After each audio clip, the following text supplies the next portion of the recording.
Hello, everyone.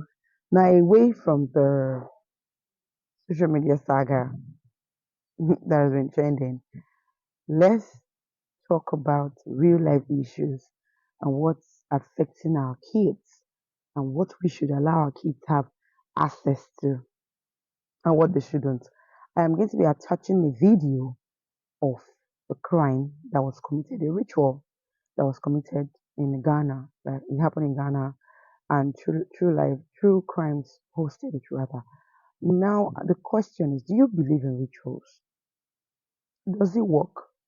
Is it real? If you're told to kill somebody today and get the body parts, will you go ahead with it thinking you'll be rich? Now, let me give you the secret into these things. When they tell you to kill somebody, they will use the person. They are not using that person. They are harvesting the organs and selling it out for huge sum of amount of money. And then they credit your account, an anonymous credit your account. You will not think, yes, it is the monetary I did that work. It did not work. Let me bust your bubble. Money was sent after the organs you harvested. They harvested the body you brought. They harvested the organs. Money was paid, and they paid you your court. And if you continue to do that, you just end up killing more people and more people and more people. They say, kill your son, you kill your mother, you kill. They are harvesting these organs.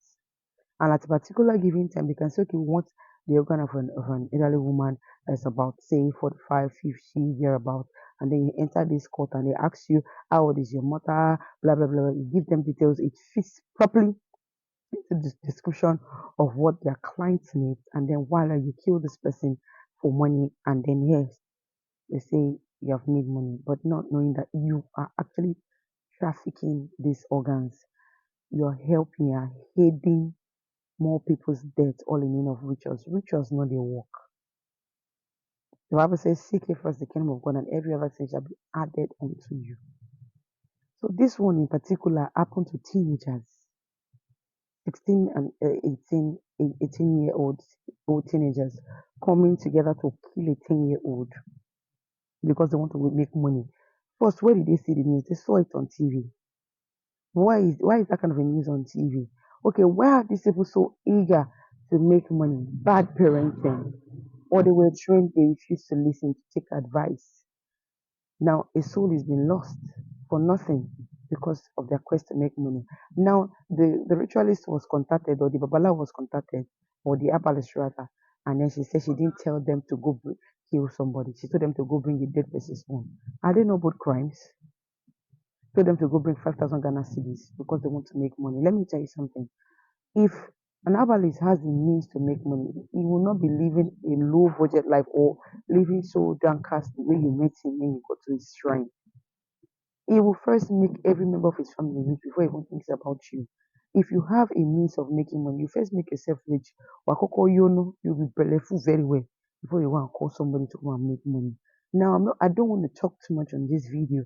I just want us to watch the video attached to this video so we can learn. We should be mindful of who our friends, our kids play with. Their friends, their what they call it, colleagues, their close acquaintance, where they go to, what they discuss when they're together.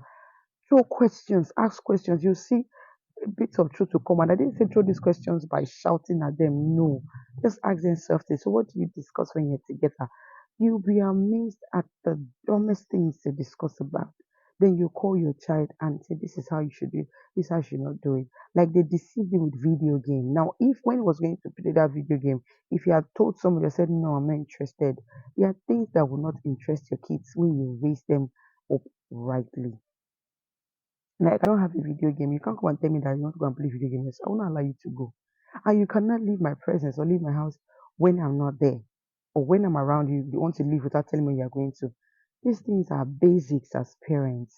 Let's try to do better. Let's try to watch what our kids watch on their phones, TV, and all that. This life would have not been wasted like this. And this other two, we don't really know what happened. Just watch the video. Let me know what you think about it. And let me know down below in the comment section if you believe rituals is real and that they are not harvesting these organs, that these organs are just automatically turning to money when the herbalist sees it. You must be a joker, right? Now, if this is the first time you're seeing my content, please like, share, comment, subscribe. Would like to hear a review from you. What you think about ritualists? If it's real, or rituals if it's real or it's not real, if it's fake or it's real. Now, bye guys.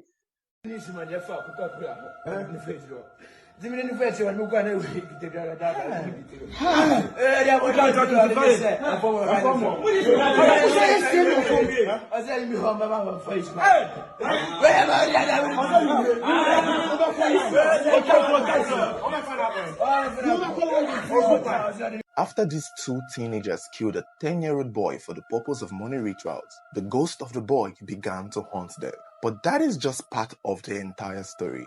On Saturday, the 10th of April 2021, the innocent life of a 10-year-old boy named Ishmael Mensah Abdallah was cut short when two teenagers whom he trusted lured him into an uncompleted building with the promise of showing him a video game, only to end up hitting him to death and burying him in a shallow grave.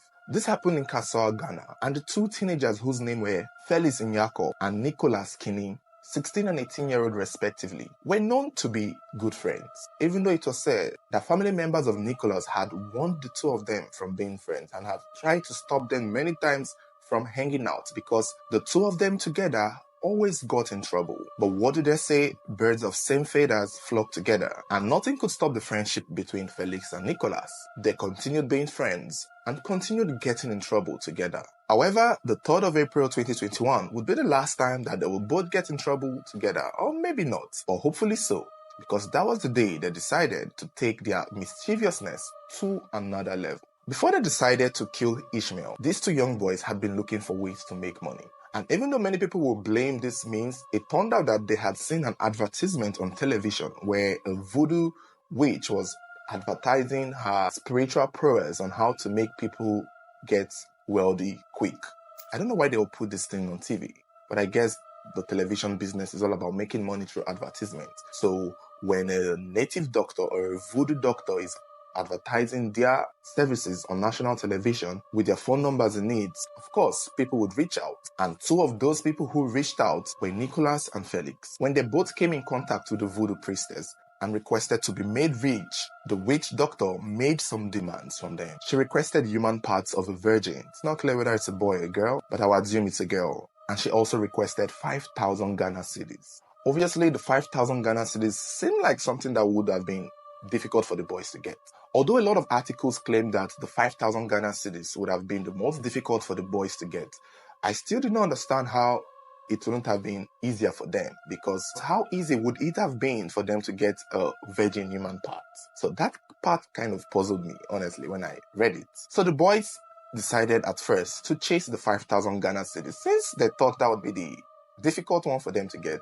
And their initial plan was to kidnap Ishmael and demand the money from his parents as ransom. But it was too risky because, it seemed like they were all neighbors and they were all familiar with each other. So when they couldn't go on with the kidnapping and demanding of ransom from Ishmael, I think at this time they had already lured him into the uncompleted building, deciding whether or not to make it a kidnap and ransom thing.